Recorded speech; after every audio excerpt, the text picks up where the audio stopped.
Bismillahirrahmanirrahim. Assalamualaikum warahmatullahi wabarakatuh.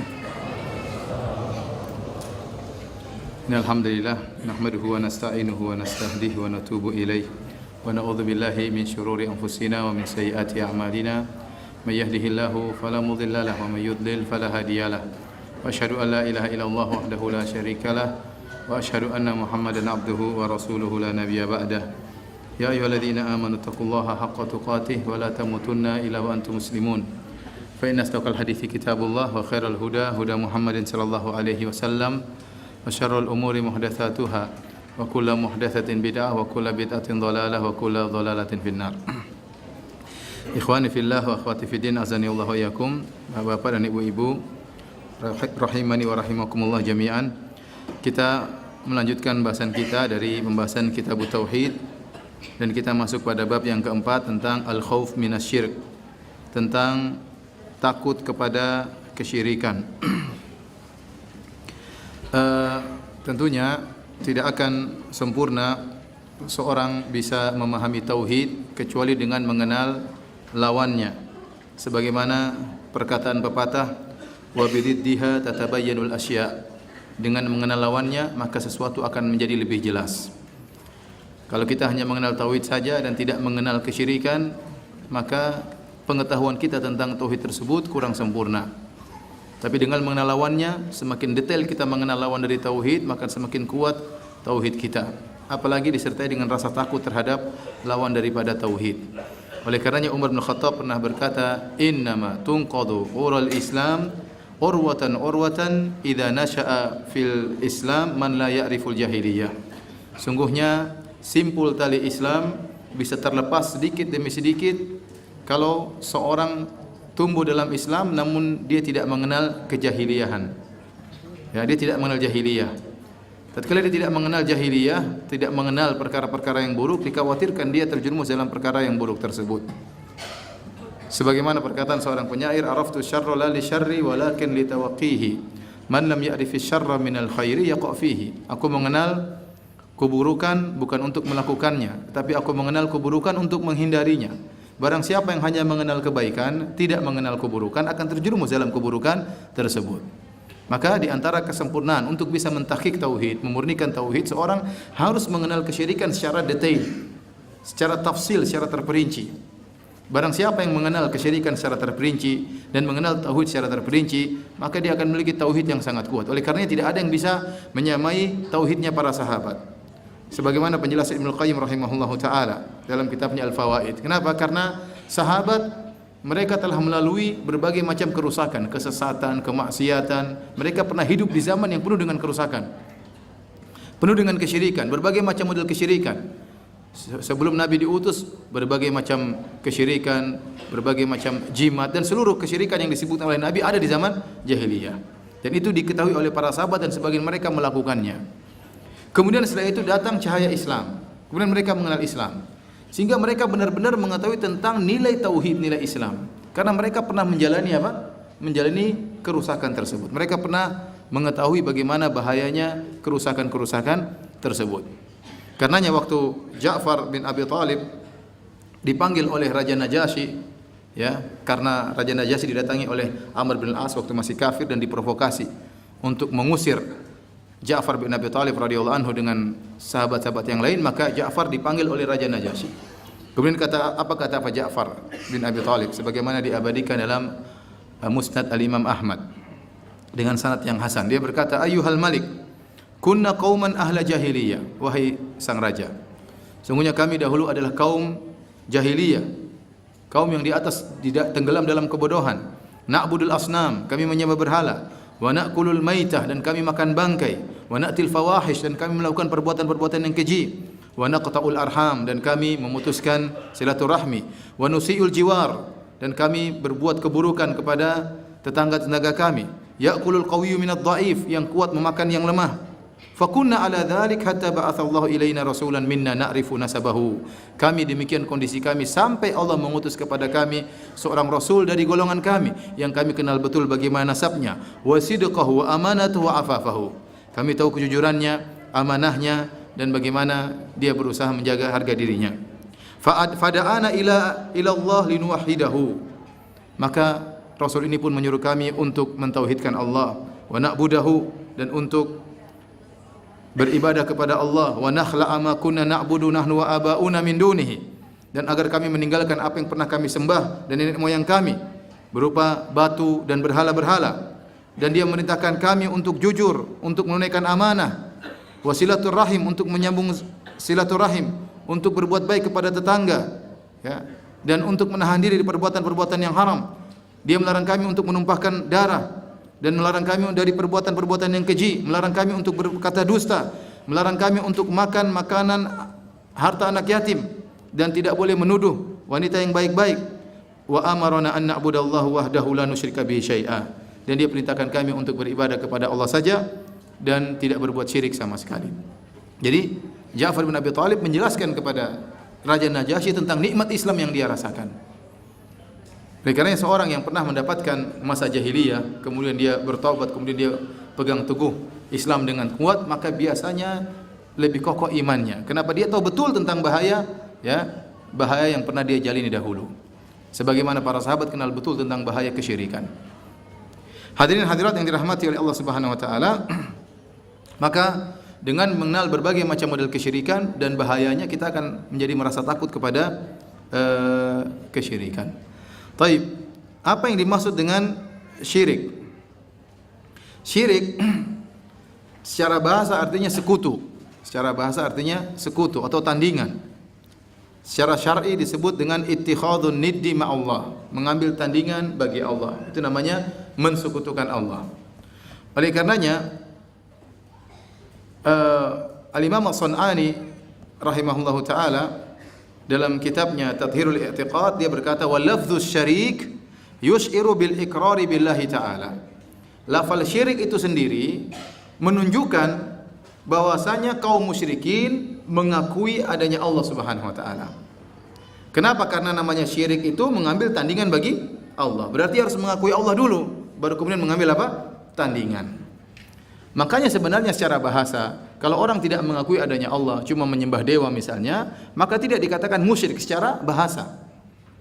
Secara bahasa dikatakan musyrik itu kapan? Tatkala seorang menyembah Allah dan juga menyembah selain Allah, itulah syirik. Karena mengambil syarikat bagi Allah. Makanya Allah mengatakan, "Wa man yad'u ma'allahi ilahan akhar." Barang siapa yang berdoa kepada Allah, di samping itu dia juga berdoa kepada selain Allah, baru itulah syirik. Adapun seorang yang tidak kenal Allah, hanya beribadah kepada selain Allah, sebenarnya secara bahasa dia bukan musyrik. Ya. Dia mulhid dan yang lainnya, ya. Jadi namanya syirik itu mengambil tandingan bagi Allah. Maka tidak heran kalau orang-orang musyrikin Arab dahulu mereka mengenal Allah. Makanya nama mereka banyak namanya Abdullah, meskipun Nabi belum lahir. Waktu Abraha ingin menyerang Ka'bah, maka kakek Nabi mengatakan, "Walil Ka'bah Rabbun yahmiha." Dan sungguhnya Ka'bah punya Tuhan yang akan menjaganya, ya. Oleh karenanya mereka mengagungkan Ka'bah, oleh karenanya mereka berhaji, oleh karenanya mereka tawaf. Dan juga mereka dalam tawaf mereka berkata, "Labbaik Allahumma labbaik, labbaik la syarika laka labbaik illa syarikan huwa lak tamliku wa malak." Dalam Sahih Muslim. Kata mereka, "Ya Allah, tidak ada syarikat bagimu, ya Allah kami penuhi panggilanmu.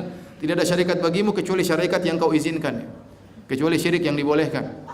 Ya, syarikat yang kau izinkan, yang dia tidak menguasai apa-apa dan kau menguasainya." Bayangkan, dalam lafal syirik tersebut dia mengakui tauhid rububiyah. Dia mengatakan, "Illa syarikan huwa lak," kecuali syarikat yang dia adalah di bawah kekuasaanmu, tamlikuhu, kau menguasai dia, wa ma malak, dan dia tidak menguasai apa-apa. Tapi kau izinkan kami untuk mengambil syarikat bagimu. Jadi hadirin dan hadirat yang dirahmati oleh Allah Subhanahu wa taala, banyak orang menyangka namanya syirik itu kalau tidak menyembah Allah. Banyak orang menyangka selama saya mengakui Allah sebagai Tuhan, selama saya menyembah Allah, saya kenapa dikatakan musyrik? Justru namanya musyrik itu harus menyembah Allah dan selain Allah. Kalau ada orang tidak menyembah Allah, hanya menyembah selain Allah, itu bukan musyrik secara syariat. Secara bahasa itu bukan musyrik. Dia kafir ya, tapi dia bukan musyrik. Kapan dikatakan seorang musyrik? Tatkala dia menyembah Allah dan juga menyembah selain Allah. Itu baru dikatakan musyrik. Karena syirik artinya syarikat, mengambil tandingan bagi Allah Subhanahu wa taala. Taib.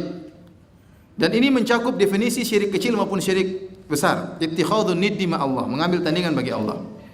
Seperti firman Allah Subhanahu wa taala, "Fala taj'alu lillahi andadan antum ta'lamun. Dan janganlah kalian mengambil tandingan-tandingan bagi Allah. Selalu digandingkan dengan Allah karena sekutu.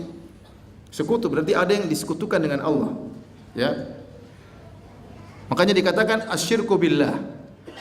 Mengambil sekutu bagi Allah, itu namanya syirik. Mengambil sekutu bagi Allah. Seperti tatkala ada seorang sahabat berkata kepada Nabi, "Masya Allah wa syi'ta." Karena kehendak Allah dan kehendakmu wahai Rasulullah. Maka Rasulullah SAW berkata, "Aja'altani lillahi niddan?" Kau menjadikan aku saingan bagi Allah, tandingan bagi Allah. Sahabat ini waktu mengucapkan karena kehendak Allah dan kehendak Rasul, dia mengakui Allah sebagai Tuhan atau tidak? Dia mengakui Allah sebagai Tuhan.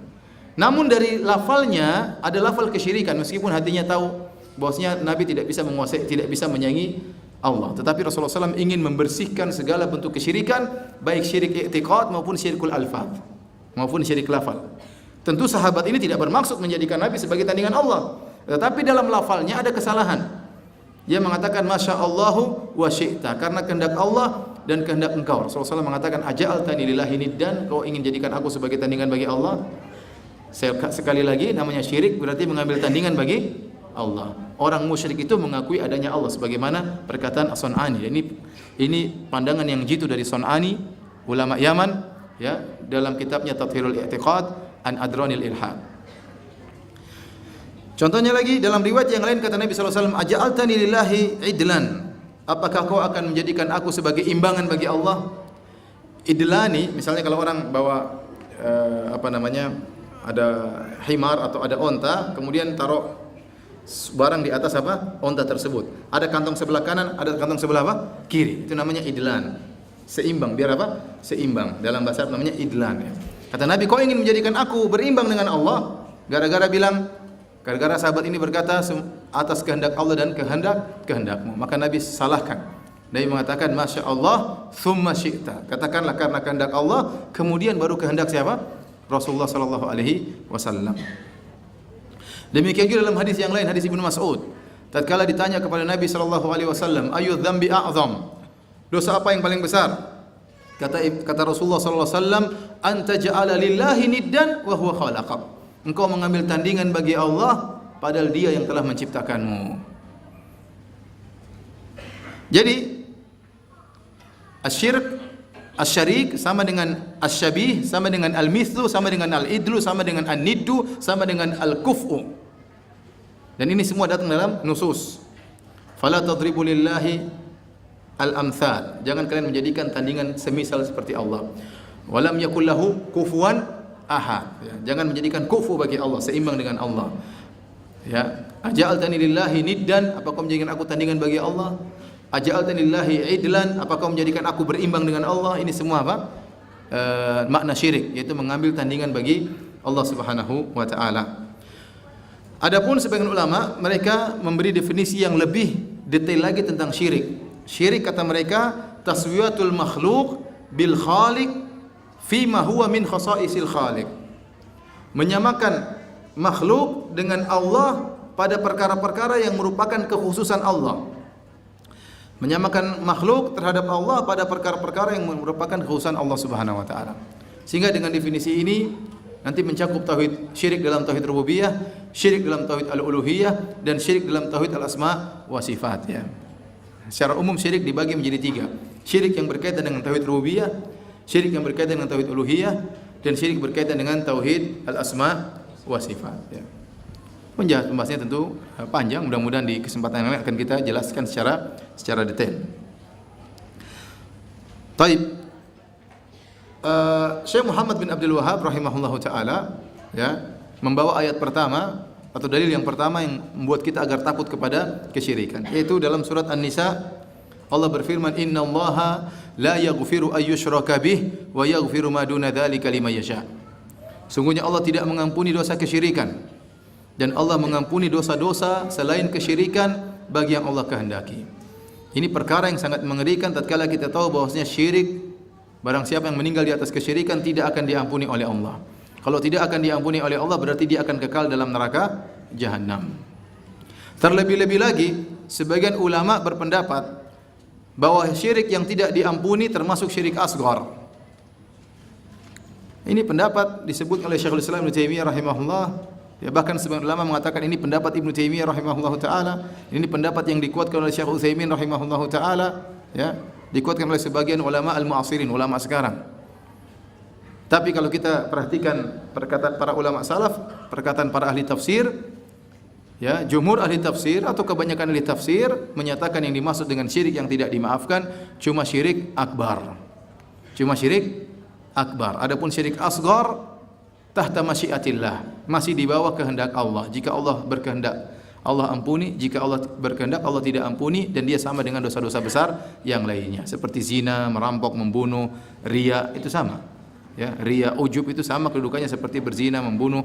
Artinya itu dosa yang masih mungkin diampuni. Berbeda dengan syirik akbar, tidak mungkin diampuni. Taib, hadirin dan hadirat yang dirahmati oleh Allah Subhanahu wa taala, orang yang melakukan syirik akbar, maka dia akan terkena 3 musibah, dan 3 musibah tersebut saling berkaitan. Musibah yang pertama, seluruh amalannya akan gugur begitu dia melakukan syirik akbar. Seluruh amalannya akan gugur.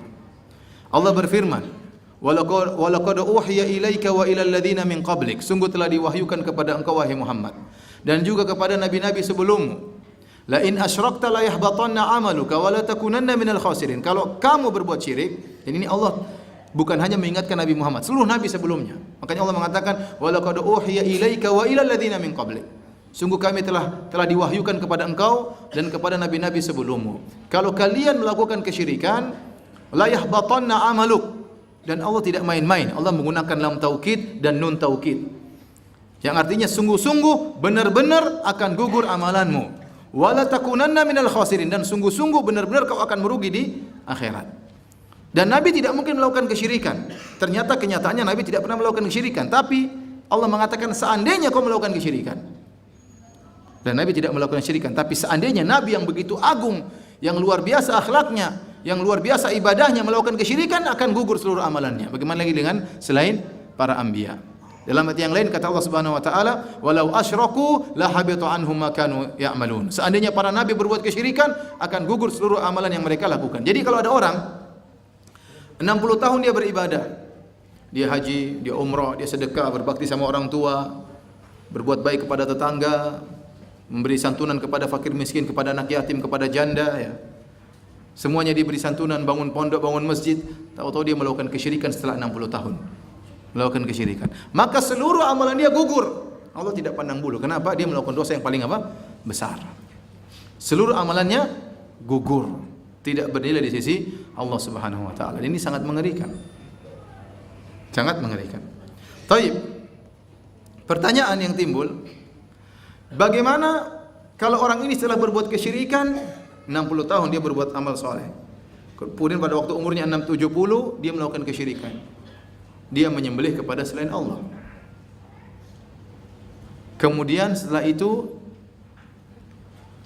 dia sadar, astagfirullah, saya berdosa. Nah, bagaimana dengan amalan-amalan yang tadi, yang sebelum yang 60 tahun tadi? Gugur atau tidak? Ada yang jawab di atas tidak. Paham pertanyaan saya? Ada khilaf di kalangan para ulama. Terus terang ada khilaf di kalangan para ulama. Apakah dengan melakukan kesyirikan otomatis seluruh amalan pasti gugur? Tadi seperti seorang 60 tahun berbuat maksiat, kemudian dia berbuat kebaikan, amal soleh, kemudian dia melakukan syirik akbar. Apakah seluruh amalnya gugur? Ataukah kalau dia tobat amalnya tidak jadi gugur? Ada 2 pendapat. Sebagian ulama berpendapat iya, gugur. Begitu dia melakukan kesyirikan, seluruh amalnya gugur. Berarti ulang lagi dari nol. Kasihan atau tidak? Kasihan. Mengerikan. Ini menunjukkan bahayanya syirik. Sebagian ulama berpendapat tidak, amalannya tidak gugur kecuali dia kalau meninggal di atas kesyirikan. Pendapat kedua lebih ringan. Pendapat kedua lebih ringan. Tapi keumuman ayat, la in asyrakta la yahbatanna, kata Allah, kalau kau syirik langsung gugur. Allah tidak mengatakan begini dan begitu. Allah mengatakan la in asyrakta, kalau kau berbuat syirik langsung gugur seluruh amalanmu. Tiba-tiba seorang percaya sama dukun, tanya sama dukun, percaya sama dukun, gugur semua amalannya. Mengerikan. Begitu terjerumus dalam kesyirikan, seluruh amalan gugur. Namun Allah alam bisawab, pendapat yang benar bahwasanya hanya gugur kalau seorang meninggal dalam kesyirikan.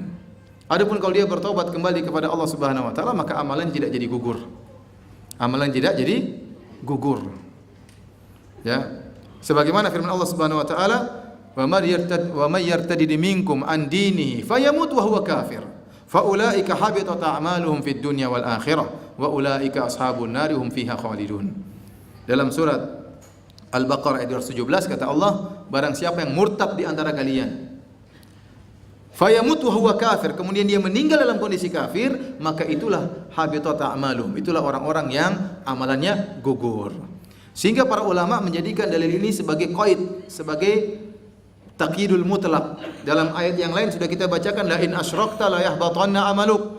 Kapan kau berbuat kesyirikan akan gugur amalanmu. Ini mutlak, kapan saja syirik gugur amalan. Umum, mencakup apa? Keumuman. Tetapi dikhususkan atau ditakyid dengan firman Allah tadi, wa may yartadid minkum an dinihi fayamut wa huwa kafir. Barang siapa yang murtad, orang yang musyrik itu murtad pada hakikatnya. Barang siapa yang murtad dari agamanya, kemudian dia meninggal dalam kondisi kafir, faulaika habitat a'maluhum, maka mereka itulah yang kemudian amalannya akan apa? Gugur. Berarti kalau dia meninggal tidak dalam kondisi murtad, tidak dalam kondisi musyrik, dia bertobat kembali, maka amalannya diterima kembali. Ini pendapat yang lebih kuat insyaallah dan lebih enak daripada pendapat yang pertama, mengerikan. Maka tadi benar ibu tadi di atas mengatakan tidak gugur, mantap dia. Taib. Betul kan katanya? Taib. Ibu-ibu jangan terlalu keras bicaranya, kedengaran di bawah ya. Tapi kita lanjutkan, hadirin hadirat yang dirahmati Allah Subhanahu wa taala. Di antara dalil yang menguatkan hal ini adalah kisah Hakim bin Hizam. Hakim bin Hizam radhiyallahu anhu adalah seorang yang sangat baik di masa jahiliyah. Disebutkan dia pernah membebaskan 100 orang budak, memerdekakan seseorang budak, dan dia pernah menyumbang 100 ekor onta di masa jahiliyah. Kemudian dia masuk Islam. Waktu masuk Islam, maka dia bertanya kepada Nabi, "Ya Rasulullah, bagaimana dengan amalan saya dulu waktu masih jahiliyah?" Waktu zaman jahiliyah dia musyrik atau tidak? Dia musyrik. Maka Rasulullah SAW mengatakan, "Aslamta ala ma aslafta minal khair ya Hakim."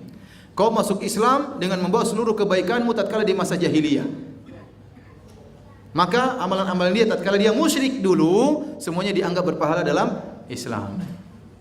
Ini dia musyrik waktu melakukan tadi, membebaskan budak, dia musyrik. Memberi bantuan dengan menyembelih onta-onta, dia dalam kondisi musyrik. Itu kalau dia masuk Islam, maka amalannya diterima oleh Allah. Bagaimana lagi dengan orang tatkala haji umrah dalam kondisi Islam? Paham? Kemudian dia musyrik, kemudian dia Islam lagi, lebih utama untuk diterima. Mimbabi aula, lebih utama. Paham? Hakim bin Hizam waktu melakukan kesyirikan, melakukan kebaikan, dia musyrik atau tidak?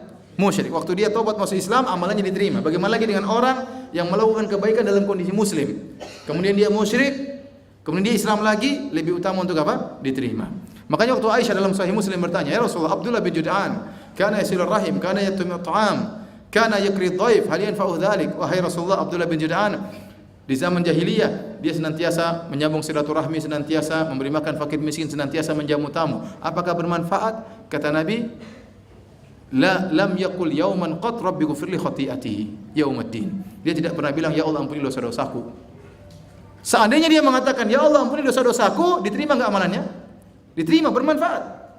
Waktu Aisyah bertanya, "Apakah bermanfaat amalan tersebut?" Kata Nabi, "Tidak." Kenapa? Karena dia tidak pernah bertobat. Dia tidak pernah masuk Islam. Seandainya dia masuk Islam, berarti amalannya akan diterima oleh Allah Subhanahu wa taala. Jadi dalil yang kuat Allah alam bisawab.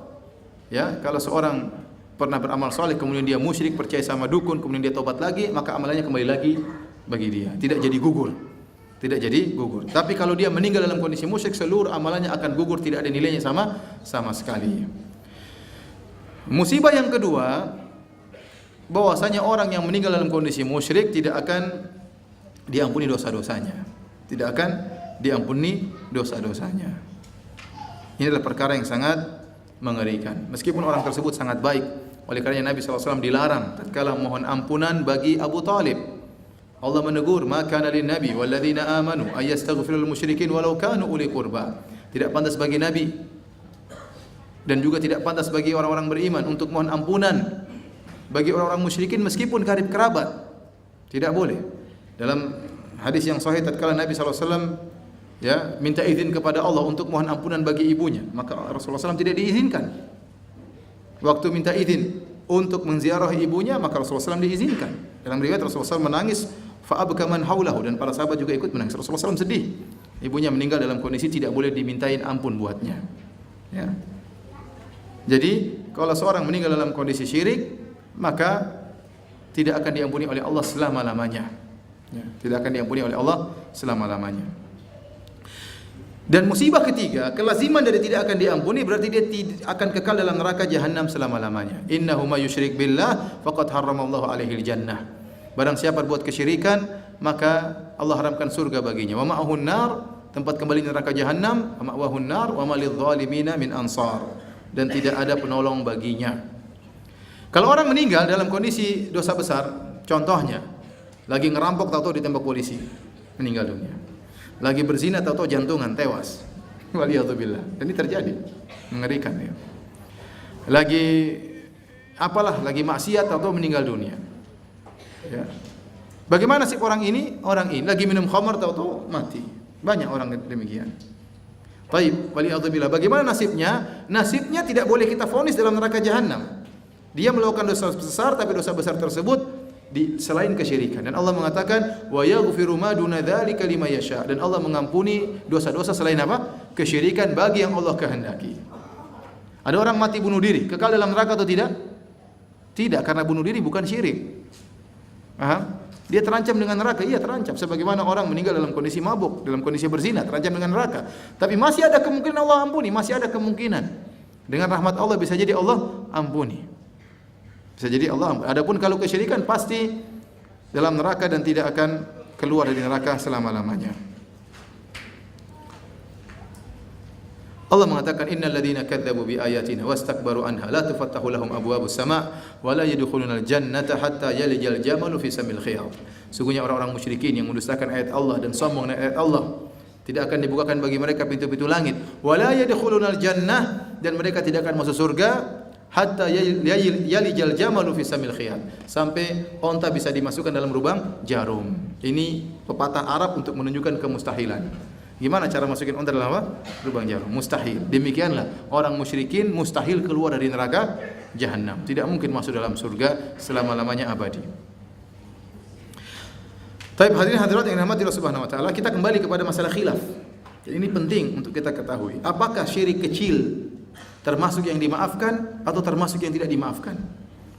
Ada dua pendapat di kalangan para ulama. Sebagian ulama mengatakan firman Allah, "Innallaha la yaghfiru ay yushraka bih." Sungguhnya Allah tidak mengampuni dosa-dosa syirik, bersifat umum, mencakup syirik besar dan mencakup syirik kecil, tidak akan diampuni. Namun pendapat jumhur ulama yang dimaksud dengan ayat ini cuma syirik besar. Cuma syirik besar, dan ini pendapat yang lebih kuat. Kenapa? Karena ayat ini kaitannya dengan syirik besar. Makanya di akhir ayat kata Allah, "Innallaha la yaghfiru ay yushraka bih wa yaghfiru ma duna dzalika liman yasha wa may yusyrik billahi faqad iftara itsman 'azima." Kata Allah, sungguhnya Allah tidak mengampuni dosa syirik, dan Allah mengampuni dosa selain syirik. Barang siapa yang melakukan kesyirikan, faqad iftara itsman 'azima, sungguh dia telah melakukan dosa yang sangat besar. Dan ini hanya cocok buat syirik besar. Dalam ayat yang lain, faqad dhalla dhalalan ba'ida, sungguh dia telah tersesat sejauh-jauhnya. Jadi ini berkaitan dengan syirik akbar, bukan syirik kecil. Baik, pembahasannya panjang tapi saya tidak ingin detail-detail tentang masalah usul fikih dan macam-macamnya. Saya rasa antum tidak perlu tahu, khawatir nanti malah bingung ya. Karena antum banyak yang tidak tahu bahasa Arab. Meskipun orang Arab.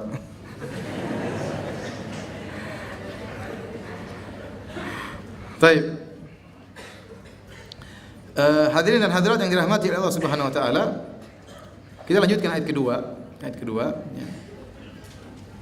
Yaitu doa Nabi Ibrahim yang Allah abadikan dalam surat Ibrahim. Nabi Ibrahim berdoa, wa junubni wa baniya an na'budal asnam. Ya Allah, jauhkanlah aku dan jauhkanlah anak-anakku dari penyembahan terhadap berhala.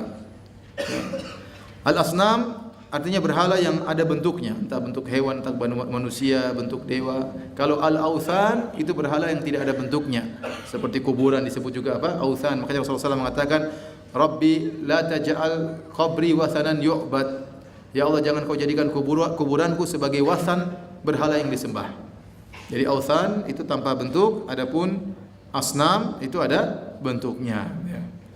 Kebanyakan kesyirikan yang terjadi sekarang oleh agama-agama yang lain selain Islam adalah asnam. Mereka menyembah patung dalam bentuk tertentu. Entah berbentuk dewa yang mungkin tangannya lebih dari satu, kemudian aneh-aneh bentuknya, atau gabungan antara manusia dengan hewan dan macam-macamnya. Intinya kebanyakan adalah asnam. Tapi ada saja yang disembah tanpa bentuk, contohnya pohon itu disebut wathan, batu besar itu disebut apa? Wathan. Kuburan disembah namanya apa? Wathan. Itu bedanya antara sonam dengan apa? Dengan wathan. Ya, tetapi terkadang kalau disebut sonam mencakup wathan, disebut wathan mencakup apa? Sonam. Tapi kalau dikhususkan maka sonam itu yang berbentuk, adapun wathan yang tidak berbentuk secara khusus. Taib, Nabi Ibrahim alaihissalam berdoa dan dia mengatakan wa junubni, jauhkanlah aku. Dia tidak mengatakan jauhkan keturunanku saja, tapi dia minta dia juga dijauhkan. Wa junubni wa baniya an na'budal asnam. Ya Allah, jauhkanlah aku dan anak keturunanku dari menyembah berhala. Rabbi innahunna adlalna katsiran minan nas. Ya Rabbku, berhala-berhala tersebut banyak menyesatkan manusia. Ini menunjukkan Nabi Ibrahim takut terhadap kesyirikan. Padahal beliau sendiri yang telah menghancurkan patung-patung. Dan beliau yang telah berdialog dengan orang-orang musyrikin. Meskipun demikian beliau tidak merasa pede bahwasanya dia akan meninggal dalam kondisi tidak syirik. Ya akhi, siapa di antara kita yakin kita bisa meninggal tanpa syirik?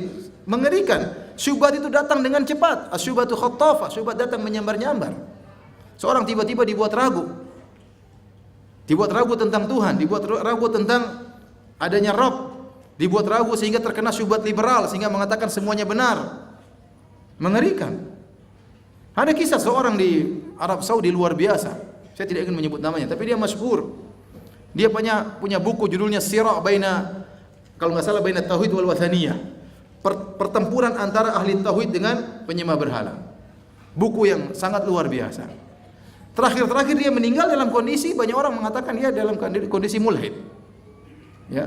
Kata para ulama sebenarnya mengatakan karena dia ditimpa dengan gurur, dia ditimpa dengan apa? Ujub. Tatkala dia bisa menulis buku yang begitu hebat yang para ulama lain tidak nulis. Gara-gara seorang ujub, gara-gara seorang riya, dia bisa terjerumus dalam dosa yang lebih parah. Oleh karena seorang jangan merasa pede bahwasanya saya pasti kokoh imannya, belum tentu ya ikhwan. Nabi Ibrahim alaihissalam yang menghancurkan patung, yang berdialog, berdebat dengan ahlul musyrikin sebagaimana pernah kita jelaskan. Itu pun dia mengatakan wa junubni, jauhkan aku dan anak keturunanku dari kesyirikan. Oleh karenanya orang-orang beriman berdoa, Rabbana la tuzigh qulubana ba'da idh hadaitana. Ya Rabb kami, jangan kau simpangkan hati kami setelah kau beri petunjuk kepada kami. Karena masalah iman itu masalah yang rawan, seorang bisa jadi berubah imannya. Ya. Seorang berlindung kepada Allah. Nabi SAW senantiasa berdoa, Ya muqallibal qulub, tsabbit qalbi ala dinik. Ya Rabbku, wahai zat yang bolak-balikkan hati, tetapkan hatiku di atas agamamu. Dan itu Rasulullah SAW sering baca. Sampai istrinya bertanya, Rasulullah, kenapa anda banyak sekali baca doa ini? Rasulullah SAW mengatakan, Innal qulub baina usbu'ain min asabi'ir rahman yuqallibuha kaifa yasha. Sungguhnya hati itu di antara dua jemari Allah, Allah bolak-balikkannya sesuai dengan Allah kehendaki. In sya'a azaghahu. Kalau Allah berkehendak, Allah sesatkan. Mengerikan. Mengerikan. Seorang jangan pede baca-baca syubhat atau kena syubhat tidak bisa keluar lagi. Waliyadzubillah. Ya.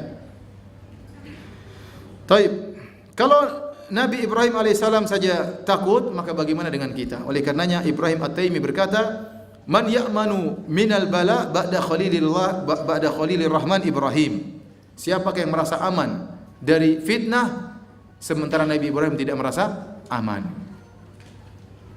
Namun realitanya, kenyataannya, ini kita bicara realita, ini disampaikan oleh Syekh Shalih Al-Syekh hafizahullah taala. Beliau mengatakan kebanyakan orang tidak takut dengan kesyirikan. Seakan-akan dia tidak akan terjerumus dalam kesyirikan. Yang benar-benar takut dengan kesyirikan adalah orang-orang yang benar-benar ingin memurnikan tauhid. Dia ingin mencapai tauhid pada puncaknya, itu yang selalu takut dengan kesyirikan, syirik besar maupun syirik kecil. Itu yang selalu dia pikirkan. Makanya apa kata Sufyan Ats-Tsauri rahimahullahu taala? Ma alastu syai'an ya asyadda alayya min niyati. Aku tidak pernah menghadapi sesuatu yang lebih berat daripada hatiku. Li'annaha tataqallabu alayya, karena niatku bisa berubah-ubah. Orang yang peduli dengan tauhid, dia yang peduli dengan kesyirikan, dia yang takut, dia yang berdoa kepada Allah, jauhkanlah aku dari riya. Tapi kalau orang tidak perhatian masalah tauhid, dia cuek saja, seakan-akan dia akan lepas dari riya, akan terhindar dari ujub, merasa bahwasanya dia akan bebas. Adapun orang-orang para ulama dahulu sangat takut. Oleh karenanya, bayangkan Imam Ahmad rahimahullah disebutkan tatkala meninggal dunia dalam sirahnya, dia mengatakan ba'du. Kemudian dia pingsan lagi. Bangun lagi dia mengatakan ba'du, artinya belum. Anaknya heran, ini Imam Ahmad bukan mengatakan la ilaha illallah tapi ngomong apa? Ba'du. Ternyata apa? Ditanya, wahai ayahanda, kenapa anda mengatakan belum? Kata Imam Ahmad, tadi syaitan datang. Syaitan berkata, futtani ya Ahmad, kau hebat, sudah lolos dariku ya Ahmad. Syaitan ingin Imam Ahmad terkena penyakit ujub di akhir hayatnya. Tapi Imam Ahmad mengatakan, belum. Kalau saya belum mati, belum selamat. Ya. Kata syaitan, futtani ya Ahmad, kau sudah lolos dariku. Kata Imam Ahmad, belum. Jadi seorang jangan merasa pede dengan ilmunya, jangan merasa pede dengan apa yang dia miliki, dengan imannya. Iman kita sendiri tahu naik turun. Kalau sudah turun segera kita bertobat, jangan sampai turun bablas, bahaya. Ya. Dan sebab-sebab yang menurunkan iman kita di zaman sekarang ini sangat banyak. Apa yang kita lihat, apa yang kita dengar, apa yang kita lihat di media sosial dan lain-lainnya bisa sangat mudah menjerumuskan iman kita. Karenanya hadirin dan hadirat yang dirahmati Allah Subhanahu wa taala, ya, bayangkan seorang salaf mengatakan rubba haditsin wahidin yahtaju ila niyat. Seorang salaf tatkala menyampaikan hadis, dia mengatakan haddatsana fulan an fulan anis sahabi anin nabi sallallahu alaihi wasallam qol, dari fulan dari sahabat Rasulullah SAW bersabda demikian. Dia mengatakan ternyata satu hadis saja butuh niat berulang-ulang. Ya, boleh saya katakan orang ceramah saja bisa butuh niat berulang-ulang. Mungkin di awal ceramah dia ikhlas, di tengah-tengah orang ramai mendengar terpukau dia menjadi ujub. Dia harus perbaiki niatnya. Rubba haditsin wahid yahtaju ila niyat. Hadis satu ternyata terkadang butuh dengan banyak niat. Seorang bisa di tengah ceramahnya, di tengah penyampaiannya terkena dengan penyakit ujub atau riya. Wal billahi taala. Baik. Dan Nabi SAW juga mengkhawatirkan masalah kesyirikan. Makanya Rasulullah SAW berdoa, Allahumma la taj'al qabri wathanan yu'bad. La'ana Allahu qauman ittakhadhu qubur anbiya'i masajida. Kata Nabi, Allah jangan kau jadikan kuburanku berhala yang disembah. Allah melaknat orang-orang yang menjadikan kuburan-kuburan Nabi mereka sebagai masjid-masjid tempat ibadah. Ya, ini dalil bahwasanya Rasulullah SAW juga khawatir tentang masalah kesyirikan. Taib, kita lanjutkan. Jadi seorang hendaknya takut dengan kesyirikan dan dia berdoa agar dia dijauhkan dari kesyirikan, dan dia juga doakan anak keturunannya. Anda waktu berdoa jangan lupa doakan anak-anak Anda, doakan orang tua Anda, doakan istri-istri Anda. Ya. Oh, satu aja, doakan istri Anda, doakan anak-anak Anda, doakan orang tua Anda. Ya. Doa. Mereka butuh doa kita, mereka juga doain kita, saling mendoakan. Ya. Karena menjaga tauhid perkara yang susah, perlu dengan perjuangan. Dalil berikutnya dalam satu hadis Rasulullah SAW bersabda, akhwafu ma akhafu alaikum asyirkul asghar. Perkara yang paling aku khawatirkan menimpa kalian adalah syirik kecil. Fasu'ila anhu, Rasulullah SAW ditanya, apa itu syirik kecil? Kata Nabi SAW, ar-riya, yaitu seorang beramal soleh untuk dilihat oleh orang lain. Dalam hadis yang lain, ini hadis ini riwayat Imam Ahmad, saya bacakan selengkapnya. Rasulullah SAW bersabda, inna akhwafa ma akhafu alaikum asyirkul asghar. Sungguhnya yang paling aku khawatirkan menimpa kalian adalah syirik kecil. Qalu wa ma syirkul asghar. Kata mereka, apa itu syirik kecil ya Rasulullah? Kata Rasulullah SAW, ar-riya, syirik asghar, syirik kecil yaitu beramal saleh untuk dilihat. Yaqulullahu azza wa jalla lahum yaumal qiyamah. Sungguhnya Allah berkata kepada orang-orang yang riya pada hari kiamat, idza juziyan nasu bi a'malihim, tatkala orang-orang diberi balasan dengan amalan mereka. Kata Allah, idhabu ilal ladzina kuntum turauna fid dunya fanzuru hal tajiduna indahum jazaan. Kata Allah, kalian yang dulu di dunia cari muka sama orang riya, sekarang kalian cari pahala sama mereka. Idhabu, pergilah kalian, jangan cari pahala di sisiku. Dulu kalian salat ingin dipuji sama si fulan, sana pergi cari pahala sama dia. Kalian ceramah supaya diakui oleh masyarakat, sana pergi ke masyarakat minta pahala. Adapun kepadaku tidak ada, kata Allah Subhanahu wa taala. Kenapa waktu di dunia dia ternyata ingin dipuji ingin diakui oleh masyarakat, oleh manusia. Maka Allah menyuruh mereka untuk cari pahala kepada orang-orang tersebut dan mereka tidak akan menemukan pahala di situ. Nah, hadirin hadirat yang dirahmati oleh Allah Subhanahu wa taala, dalam hadis ini Rasulullah SAW menyebutkan syirik kecil. Dengan dalil inilah para ulama membagi syirik menjadi dua. Syirik besar dan syirik apa? Kecil. Syirik ada dua, syirik besar dan syirik kecil. Apa bedanya antara syirik besar dengan syirik kecil? Kalau syirik besar menghapuskan seluruh amal. Seorang meninggal dalam kondisi musyrik, seluruh amal yang terhapus. Sebagaimana kita jelaskan tadi. Adapun syirik kecil, dia hanya menghapus amal yang tercampur syirik kecil tersebut. Bisa jadi seorang umrah 5 kali, ya, 4 kali ikhlas, 1 kali riya. Karena ada mau pilkada dia ingin umrah misalnya. Nah, misalnya, ya. Maka umrah yang terakhir ini tidak diterima oleh Allah Subhanahu wa taala. Umrah 4 sebelumnya selamat, karena umrah 4 sebelumnya apa? Ikhlas. Umrah yang terakhir tidak selamat.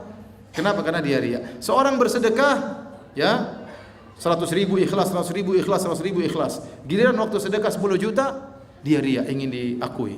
Maka 10 jutanya tidak diterima, tapi 100.000 sebelumnya diterima.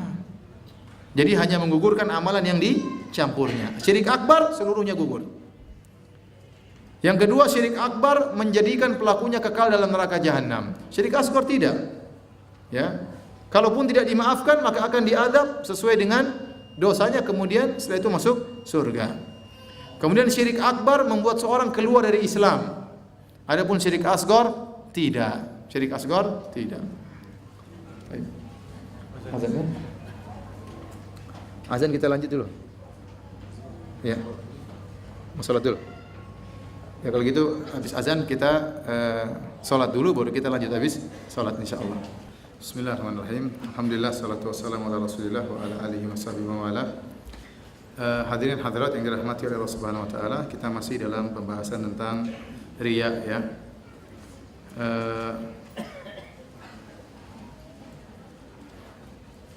Riya ya dibagi menjadi dua.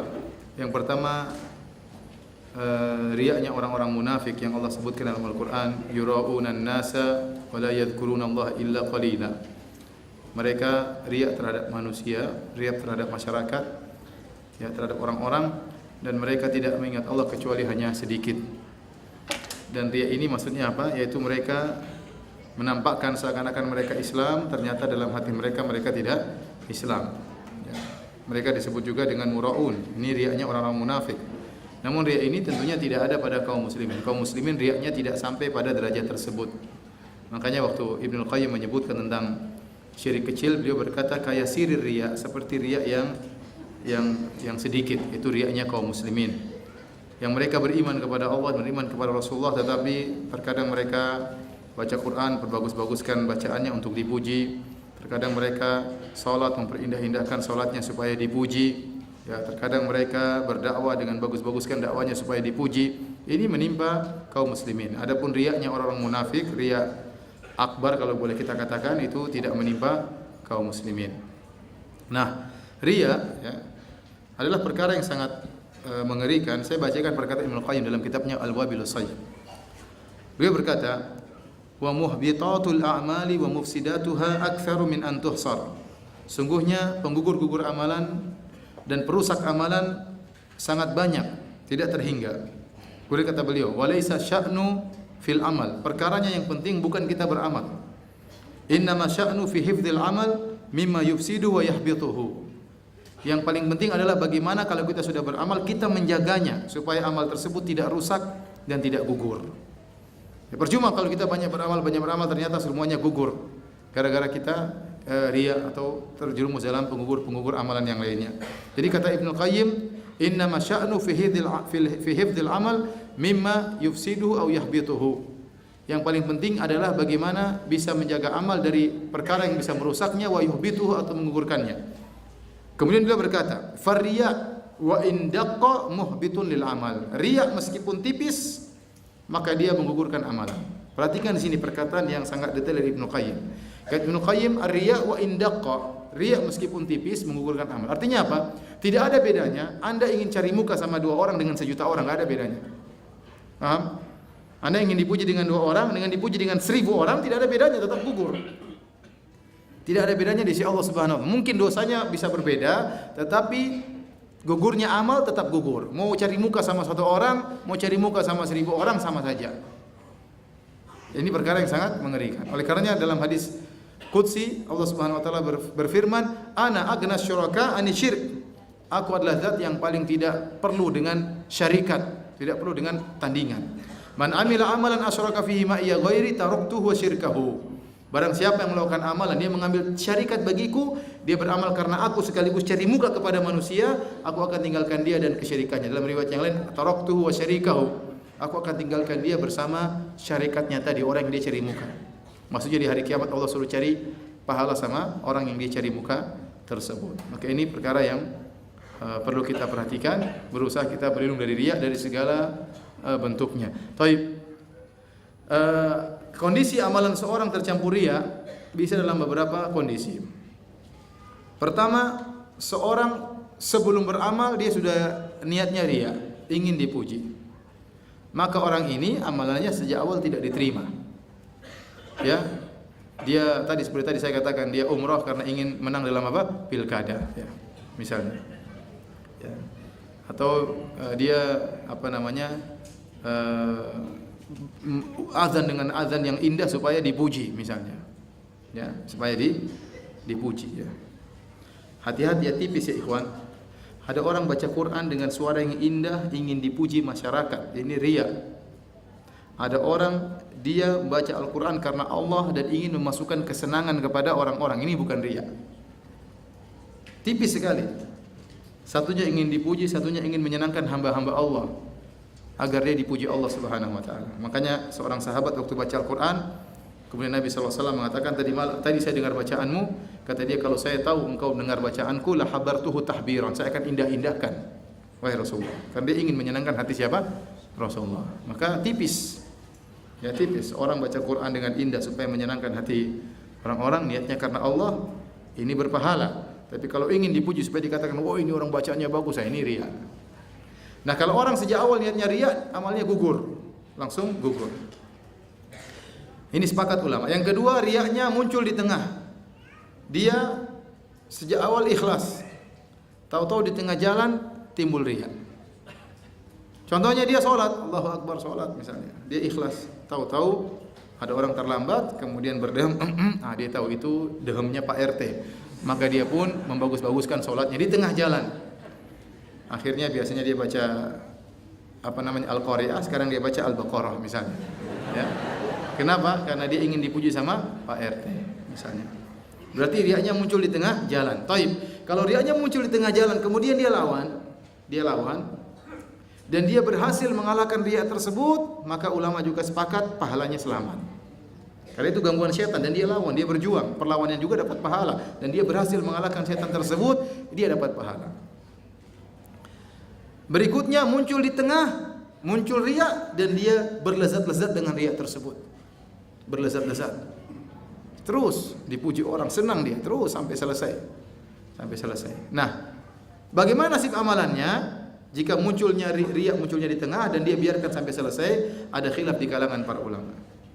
Sebagian ulama berkata amalannya gugur. Karena ibadahnya berkaitan dari awal sampai akhir, seperti sholat misalnya sholat isya, tahu-tahu riyanya muncul rakaat kedua, ya, atau riyanya muncul rakaat ketiga, dan dia terus riya sampai rakaat terakhir, sudah amalannya gugur. Kenapa? Karena kalau orang sholat kemudian dia buang angin rakaat kedua, gugur atau tidak? Gugur sholatnya, harus ulang. Ya, tidak dikatakan rakaat pertama selamat, rakaat kedua 3, 4 yang riya tidak dapat pahala, tidak, gugur seluruhnya. Ini pendapat sebagian ulama. Ini pendapat yang keras, ini pendapat Syekh Al-Utsaimin rahimahullah taala. Pendapat yang kedua, pendapat Imam Ahmad, Hasan Al-Basri, Ibnu Jarir At-Tabari, bahwasanya kalau riya muncul di tengah, kemudian berlanjut riya tersebut, tetap dapat pahala, ya, karena Allah tinjau dari niat awalnya. Dan mudah-mudahan pendapat ini yang benar, mudah-mudahan. Tapi Allah alam, kita juga nggak tahu. Karena ditinjau dari awalnya niatnya apa? Tulus. Karena susah, kita mau ikhlas terus juga gampang ya ikhwan. Orang masuk dalam medan dakwah, berdakwah awalnya mungkin ikhlas, lama-lama bisa berubah niatnya. Orang baca Quran awal-awal ikhlas, tengah-tengah bisa berubah. Jadi kalau pendapat yang kedua, pendapat lebih ringan, ditinjau dari niat awalnya. Kalau niat awalnya ikhlas, maka selamat pahalanya. Mudah-mudahan ini pendapat yang benar. Tapi saya ragu ya. Yang keempat, ya, riaknya muncul setelah amal selesai. Dia sudah umrah, ikhlas, kemudian pulang ke rumah. Kamu dari mana? Kemarin nggak kelihatan aja. Umrah dong. Riak. Belakang. Riaknya muncul belakangan. Nah, ini jadi masalah juga. Bagaimana riaknya menggugurkan amalan sebelumnya atau tidak? Ada dua pendapat di kalangan para ulama. Pendapat pertama mengatakan tidak menggugurkan karena secara kaidah amalnya sudah selesai. Dia riya ini dosa tersendiri. Tidak ada hubungannya dengan amal sebelumnya. Karena namanya amal tergugurkan kalau tercampur riya. Sekarang tidak tercampur, amal sudah selesai baru muncul riya belakangan. Secara kaidah pendapatnya lebih kuat. Amalnya selamat tapi dia punya dosa sendiri, dosa apa? Riya, enggak ada hubungannya dengan amal tersebut. Paham? Pendapat kedua, pendapat Ibnu Qayyim dalam kitabnya Al-Wabil Shayyib, gugur amalan tersebut. Ibnu Qayyim pendapatnya kadang-kadang kata dia gugur. Kata Ibnu Qayyim begini. Perhatikan. Seorang beramal soleh, tidak ada yang lihat, tidak ada yang tahu. Maka dicatat oleh malaikat dalam catatan amal tersembunyi. Amal tersembunyi pahalanya lebih besar daripada amal yang kelihatan. Secara umum, tentu ada pengecualian-pengecualian, tapi secara umum amal tersembunyi pahalanya lebih besar daripada amal yang dibicarakan. Baik, dicatat oleh malaikat. Kemudian datang syaitan menggoda dia, akhirnya dia cerita. Waktu dia cerita, dia masih ikhlas, dia tidak ingin dipuji, cuma cerita aja, mungkin kasih contoh, mungkin apa, enggak paham. Dia cerita. Waktu dia cerita, maka malaikat memindahkan dari buku catatan amal-amal tersembunyi menjadi buku amal catatan amal-amal yang terlihatkan, dan pahalanya menjadi lebih sedikit. Karena kata Allah Subhanahu wa taala, in tubudus shadaqati fa ni'mahi wa in tukhfuha wa tu'tuha al-fuqara fa huwa khairul lakum. Kalau kalian menampakkan amalan maka itu baik, tapi kalau kalian sembunyikan pahalanya lebih baik lagi. Nah, sekarang setan ingin memindahkan dari pahala terbaik menjadi pahala yang baik. Jadi amalan tersembunyi pahalanya besar, dirubah karena dia cerita jadi amalan yang kelihatan. Kemudian setan datang lagi, gelitiki, akhirnya dia cerita lagi satu saat tapi dengan riya. Kalau tadi ceritanya tidak karena riya, yang kedua ceritanya karena apa? Riya. Maka akhirnya amalan tersebut gugur menurut Ibnu Qayyim rahimahullahu taala. Karena amalan ini menggugurkan amalan yang sebelumnya. Dan ini bisa terjadi kata Ibnu Qayyim seperti firman Allah Subhanahu wa taala, ya ayyuhalladzina amanu la tubtilu shadaqatikum bil manni wal adha. Wahai orang beriman, jangan kalian gugurkan sedekah kalian dengan al-man wal adha, dengan menyebut-nyebut dan menyakiti orang tersebut. Ada orang kasih hadiah mobil sama orang, ikhlas. Tapi ada masalah dengan dia, suatu 5 tahun kemudian dia cerita, itu orang saya kasih mobil yang kasih saya, mobil dia. Orangnya tersakiti, gugur mobilnya, pahalanya. Gugur pahala mobilnya. Kenapa? Dia menyakiti hati orang tersebut dengan sedekah yang pernah dia berikan. Jadi bisa jadi timbul amalan belakangan berkaitan dengan amalan sebelumnya. Ini pendapat Ibnu Qayyim, riya meskipun muncul belakangan menghancurkan amal sebelumnya. Saya katakan secara kaidah lebih kuat pendapat yang pertama. Bahwasanya amal sudah selamat, muncul riya itu dosa tersendiri. Saya kurang setuju dengan pendapat Ibnu Qayyim, terlalu berat. Kalau pendapat Ibnu Qayyim banyak amal kita gugur ya. Udah ini amalan sedikit, kita istighfar gugur lah insyaallah. Allah Maha baik. Baik, hadirin hadirat yang Allah Subhanahu wa taala, sampai di sini saja. Insyaallah kita lanjutkan lagi. Mudah-mudahan kita bisa lanjutkan pada tanggal minggu depan libur, minggu depannya lagi libur ya.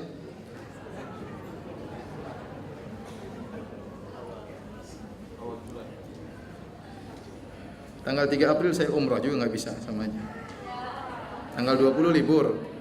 Tanggal 27 saya baru pulang dari luar negeri. Mudah-mudahan kalau pulangnya pagi, sorenya bisa kajian. Tapi kalau pulangnya malam ya sudah. Saya belum cek. Mudah-mudahan tanggal 27 apa? Bisa. Tanggal 3 nggak bisa karena saya umrah. Tanggal 10 masih belum pulang dari umrah. Nantilah tunggu pengumuman ya. Tunggu pengumuman. Tapi kalau ada yang bertanya saya persilakan.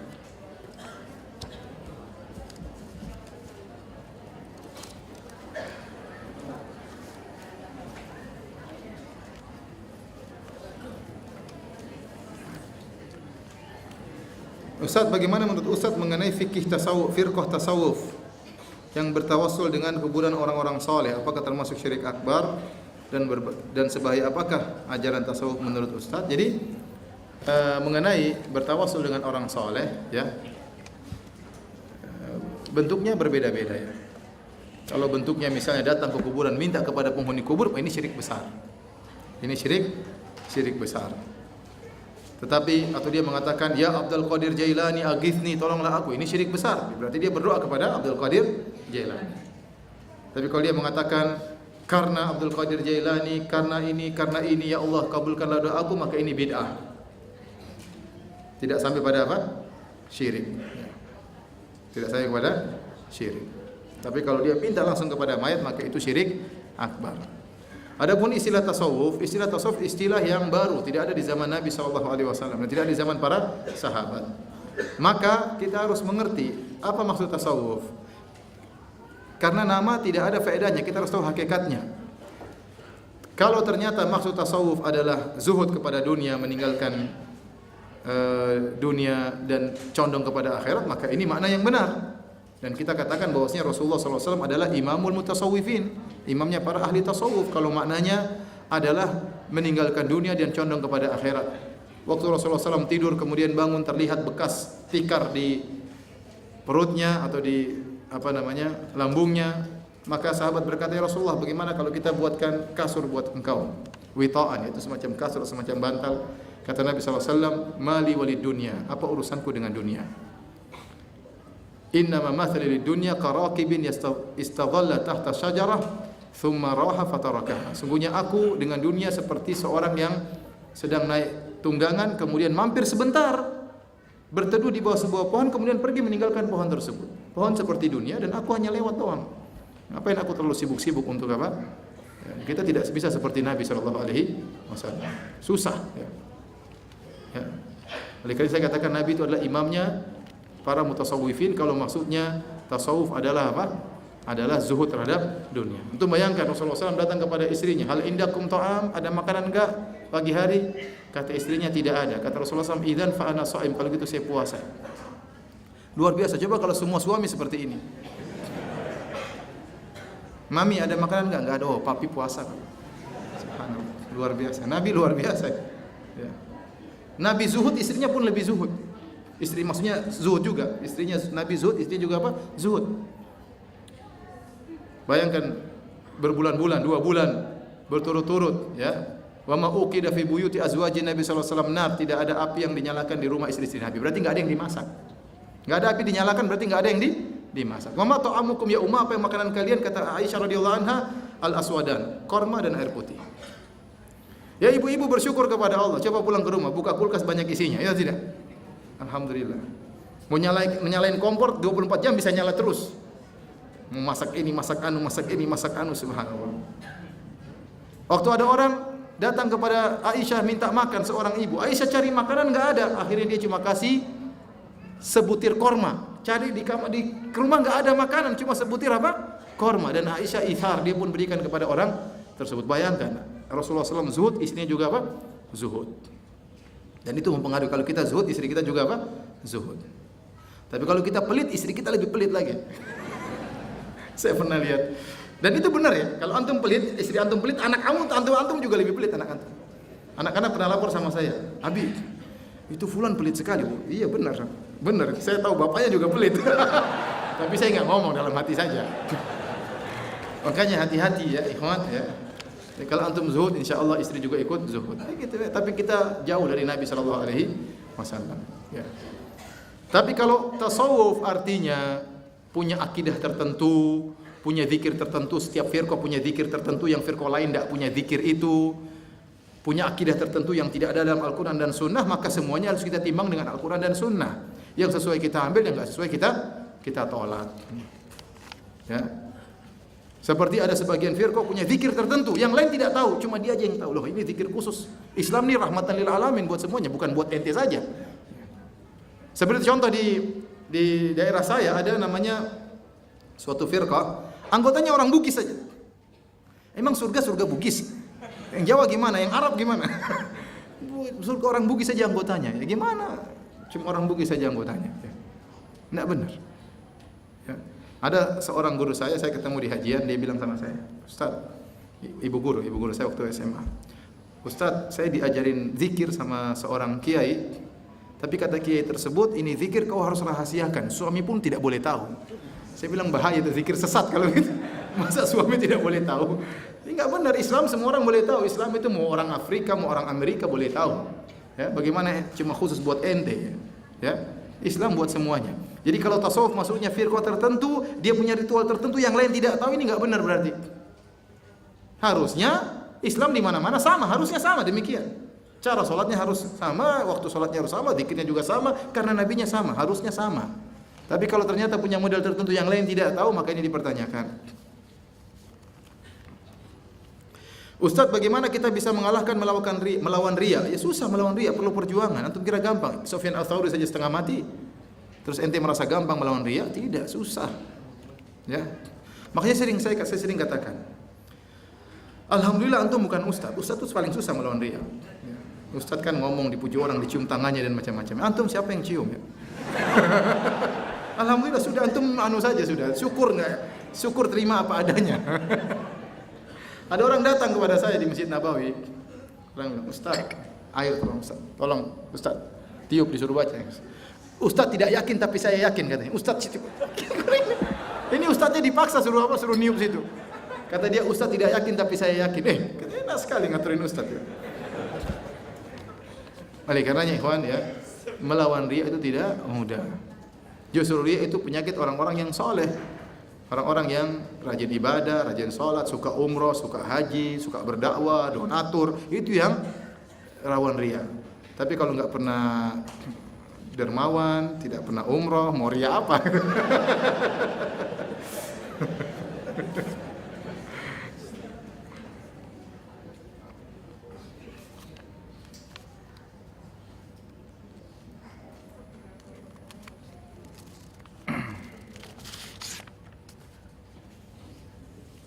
Ini pertanyaan lagi, Ustaz, apakah jika memakai gamis boleh isbal? Karena kemarin ana lihat Raja Salman isbal. Raja Salman itu bukan ustaz. Ya. Kalau Raja Salman itu ustaz, maka antum boleh mungkin jadikan dalil. Raja Salman dia raja dan dia punya ulama, ulamanya anggota Lajnah Daimah. Ini ulama saya. Nah kalau mau tanya agama jangan tanya. Apa ada orang Saudi tanya Syekh Salman apa hukum ini? Enggak ada. Orang Bahlul tanya Raja Salman. Hafizahullah Ta'ala. Ulamanya sudah dia tentukan. Raja Salman ya raja yang baik, yang menghormati para ulama, tapi dia bukan dalil. Kalau ada ustadz misalnya anaknya tidak berjilbab, baru anda protes. Kalau raja anaknya tidak berjilbab, ya raja biasa begitu. Ada yang berjilbab, ada yang tidak berjilbab. Dia orang kaya, orang hebat, punya harta banyak. Namun dia alhamdulillah sholat 5 waktu, menghafal Quran, ya, dia menghormati para ulama, dan dia pasang ulama. Ulama saya ada di Arab Saudi, mau tanya sama mereka, bukan jangan sama saya. Maka enggak ada satu orang se-Arab Saudi pun berdalil dengan Raja Salman. Hanya orang Indonesia saja, terutama orang liberal. Kata mereka itu Raja Salman saja enggak gitu-gitu amat. Ini ada orang Indonesia sok-sok Arab, lebih Arab daripada orang Arab. Ya, Raja Salman jadikan dalil. Ya, ulama di sana banyak di Arab Saudi. Tidak ada satu orang Bahlul pun di Arab Saudi yang tanya masalah agama sama Raja Salman. Ada. Bahlul pun nggak ada yang tanya. Di sini ada orang Bahlul, liberal Bahlul, sangat Bahlul jadikan Raja Salman sebagai dalil. Raja Salman hafizahullah ta'ala punya banyak kebaikan dan dia seorang raja. Dia bukan ustadz, dia bukan kiai. Dia punya ulama, dia sudah pasang nih anggota Lajnah Daimah. Mau tanya sama mereka. Nah kalau mufti Arab Saudi kemudian datang isbal, boleh anda tanya sama saya. Ya. Kenapa mufti Arab Saudi begini? Nah, baru bisa kita jelaskan. Begini dan begini, mungkin ada khilaf, mungkin tidak, ya paham? Tapi kalau Raja Salman tidak bisa dijadikan dalil.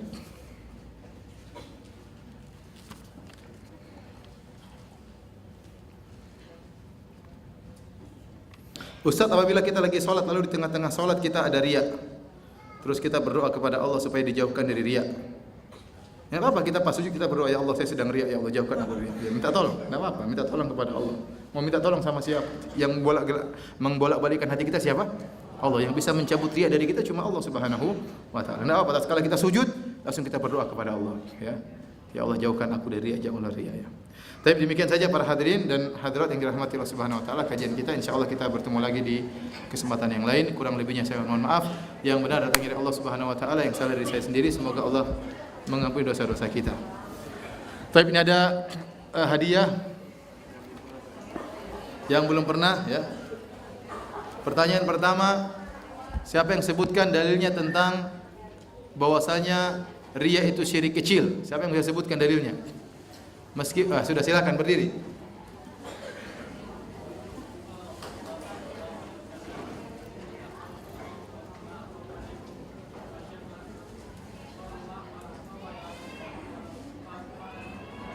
Masya Allah. Silakan, fadhal. Pilih yang mana? Hah? Yang besar ya? Yang besar. Baik. Pertanyaan kedua, riya tadi ada dua. Riyanya apa dan riyanya apa? Siapa yang bisa sebutkan? Sana paling iya, yang berdiri, bukan belakang. Silakan. Antum ya berdiri. Riyanya orang-orang munafik dan riyanya kaum muslimin. Pilih yang mana? Yang besar ya? Yang besar. Antum aja sini. Antum juga. Demikian saja. Assalamualaikum warahmatullahi wabarakatuh.